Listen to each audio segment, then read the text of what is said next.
There are some things PCs can do that console games shouldn't. Call it division of labor, argue over superiority, I don't care.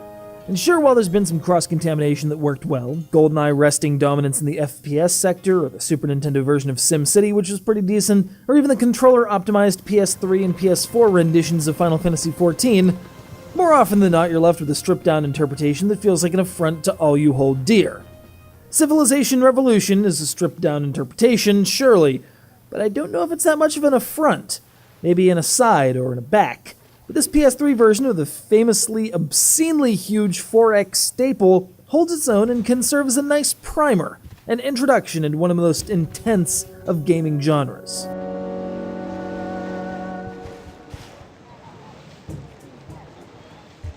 I'd lay some plot on you, but really, you craft the plot as you go, along the basic line of, your civilization, led by insert great leader here, builds from sticks and stones the world domination. Just like its big brothers, that domination can take a number of forms, from absolute military victory to cultural ubiquity to being the first people to reach Alpha Centauri. From that basic starting point, you have the freedom to do those 4 X's mentioned earlier. Explore, expand, exploit, and exterminate at whatever pace you wish. That said, you also have competitors, other great leaders, displaced from their own geographic bounds, trying to expand their grasp of this hunk of randomly generated landmass.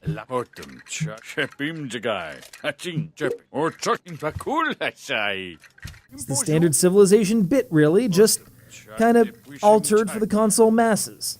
You can't have super precise mouse and keyboard controls in this case, so you've got to adapt for the relatively clunky controller. And that's where CivRev stumbles. You got a thumbstick that moves your focus, sometimes, and directional buttons that cycle through units in a given region or move to the next region, where next is a constantly ambiguous term. It might be in a different conflict entirely, just aligned so closely to your vertical axis that suddenly, bam, you're in Barcelona instead of moving to the next battalion of units stationed outside Minsk. Fortunately, while the controls are a bit grindy, the graphics are by and large capable of holding things together. In the main game, at least. Other functions, such as the Civilopedia, while a useful resource for the history and edutainment aspects of the game, occasionally have egregious graphical mishaps. And this is actual footage of how choppy things get when you finally beat the game. Yeah. Civ makes this PS3 grind like hell, but you won't really notice it in the moment because you'll be too intensely focused on discovering the next best technology.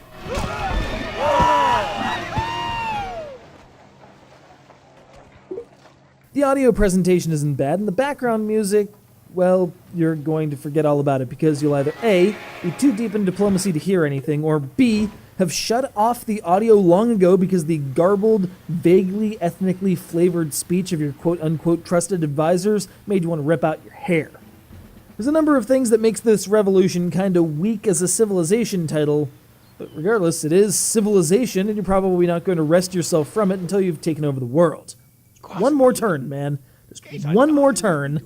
Oh, and you've got to choose next science to pursue, which means you should reassign some workers in Moscow for better efficiency. Leonardo.